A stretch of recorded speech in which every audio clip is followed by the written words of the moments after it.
Okay, so you want to edit fast like a rabid wolf. So the first thing you want to do is come up to strip, come down to split, right click, change shortcut, press F. Same thing here, hold split, right click, change shortcut, shift F.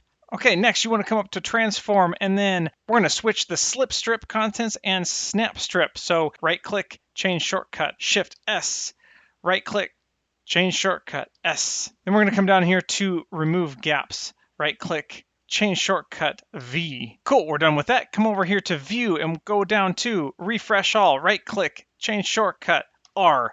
Then we're going to come up to navigation, jump to previous strip, right click, change shortcut shift X. Then jump to next strip, right click, change shortcut shift C. Next come to range, go to set start frame, right click, change shortcut page up, set in frame, right click, change shortcut page down.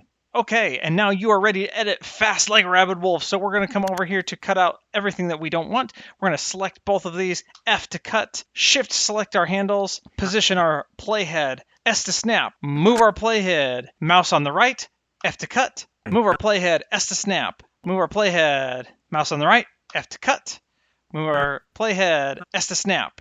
And we just keep doing that for everything we want to cut out. And then we go back by Shift X, and we just keep pressing X with holding Shift, and then select these two, X to delete, and then V to remove all of those gaps. Shift C to go to the end, and then page down to set the end frame. And there we go. We have everything that we want to keep with all of our cuts cut out, and our frame range is set to the length of our strips. Super rabid wolf fast editing. This way you have most of your functioning on one side of the keyboard where you don't have to change the position of your hand, which makes it less to think about and faster to edit.